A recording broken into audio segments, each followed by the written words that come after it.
ഇതെങ്ങാനും എന്റെ അച്ഛൻ കണ്ടാലേ എന്റെ ജീവിതം പോക്കാ. നിന്റെ കൂടെ നിൽക്കുന്നതിന് പകരം ഞാൻ ഒരു തള്ളുവണ്ടി നടത്തേനെ.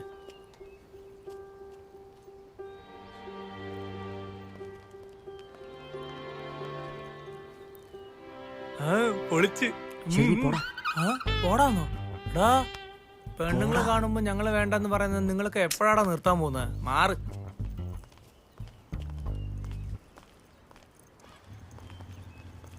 ഹലോ, നിങ്ങളോടൊന്ന് സംസാരിക്കണം. സാരമില്ല, നീ പോയിക്കോ. എന്താ? അല്ല, പേടിക്കൊന്നും വേണ്ട. ലവ് ലെറ്റർ ഒന്നും അല്ല. രാവിലെ നിങ്ങളെ ഇടിച്ചപ്പോ ഈ പേപ്പർ മിസ് ചെയ്തിട്ട് പോയി. അതാണ് ഇത് കൊടുത്തിട്ട് സോറി പറഞ്ഞിട്ട് പോകാൻ വന്നതാണ്.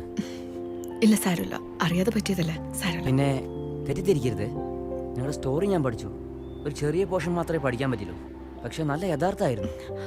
ഒരു ചെറിയ കുട്ടി തന്നെക്കാളും വയസ്സുള്ള ആളെ അവനറിയാതെ ഇഷ്ടപ്പെടുന്നത്, പറയാതെ പ്രേമത്തിന്റെ സൗന്ദര്യം, വേദന, പേടി, ഇതെല്ലാം ഞാൻ പഠിച്ച രണ്ടേ ഭാഗത്ത് വിശ്വസിക്കാനേ പറ്റുന്നില്ല. അവളുടെ ഒരു ഇന്നസെന്റ് ഇല്ല, അത് വളരെ മനോഹരമായിരുന്നു. ഒരു പാർട്ട് വായിച്ചിട്ട് അവൾ ഇന്നസെന്റ് ആണെന്ന് തീരുമാനിക്കണ്ട. എത്രയും പെട്ടെന്ന് ഫുൾ സ്റ്റോറി പബ്ലിഷ് ആവും. അത് വായിച്ചിട്ട് പറയും. തീർച്ചയായും. ആ രണ്ട് ഭാഗത്തിന്റെ ആഘാതം എന്നെ ഇനിയും വിട്ടുപോയിട്ടില്ല. നിങ്ങളുടെ റൈറ്റിംഗിൽ എന്തോ ഒരു സീക്രട്ട് ഉണ്ട്. നിങ്ങൾ ഒരുപാട് ബുക്സ് പഠിക്കുവോ? ചിരിക്കല്ലേ? സീരിയസ് ആയിട്ടാ ചോദിക്കുന്നേ. അങ്ങനെ എന്തെങ്കിലും ഉണ്ടെങ്കിൽ പറയൂ. പറയാം, പക്ഷെ ഒരു കണ്ടീഷൻ. പറയൂ. ആ ബസ് സ്റ്റോപ്പ് വരെ എന്റെ കൂടെ ഒന്ന് വരൂ.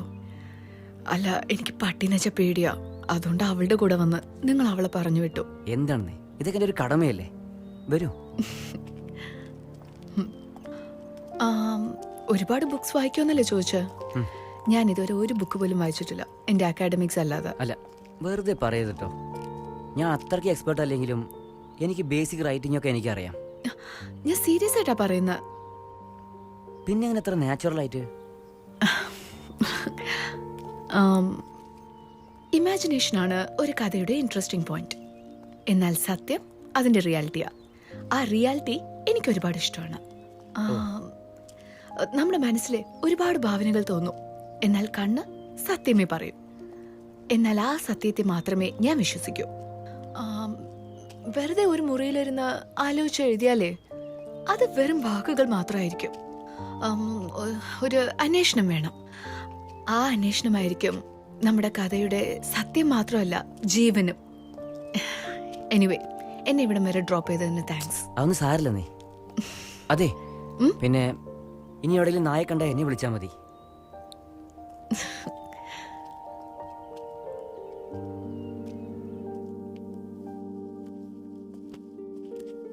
ഹായ്. ഹായ്.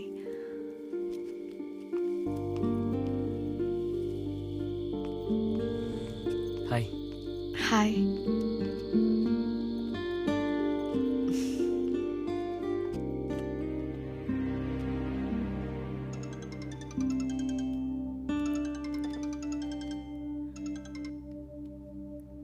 ഹലോ. ഹായ്, ഇത് ഞാനാ, പ്രശാന്ത്. എന്താണ് ചെയ്യുന്നേ? പറയൂ പ്രശാന്ത്. ഇല്ല, വെറുതെ വിളിച്ചതാ. നിങ്ങൾ ഫ്രീ ആണോ? പുറത്തെവിടെയെങ്കിലും മീറ്റ് ചെയ്താലോ? ഇല്ല, ഞാനിപ്പോ ബുക്ക് പബ്ലിഷിംഗ് ജോലിയിലാ. ഓ ശരി, എന്നാല് പബ്ലിഷ് ചെയ്തതും പറയണേ. Yeah sure. എനിക്ക് പോവാൻ സമയമായി. ബൈ. Take care. അതെ, ഒരു മിനിറ്റ്. നിങ്ങളുടെ അടുത്ത് സംസാരിക്കണം.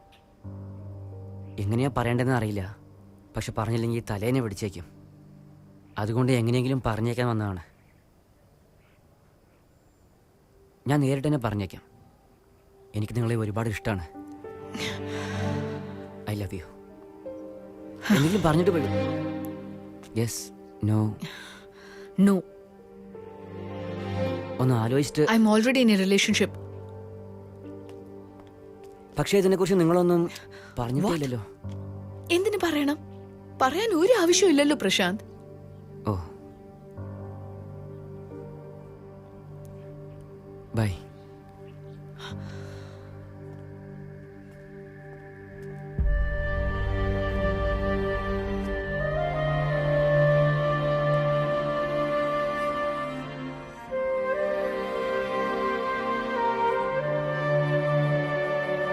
അന്നാണോ നീ അവളെ അവസാനമായി കണ്ടത്?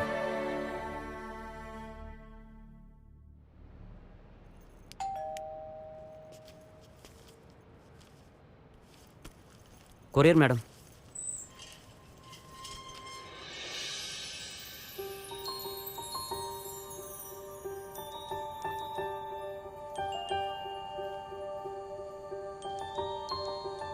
നെയിം ഇത് ഞാനാണ്.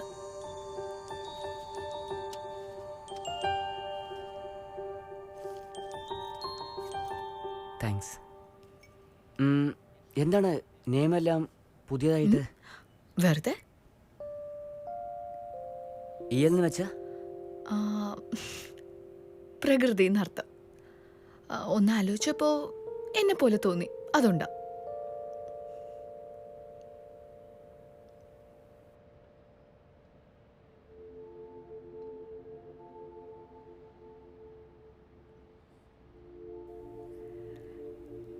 ഒരുപാട് ദിവസമായില്ലേ?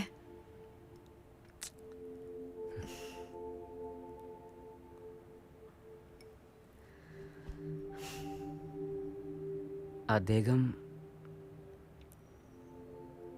നിങ്ങളുടെ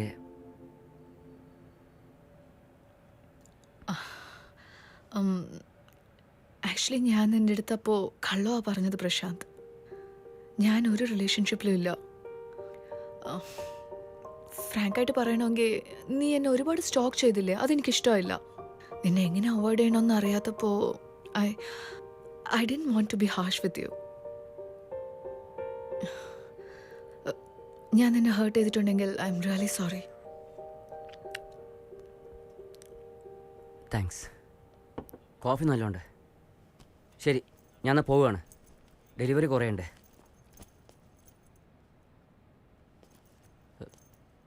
എന്തെങ്കിലും ഉണ്ടെങ്കിൽ കോൾ ചെയ്യൂ.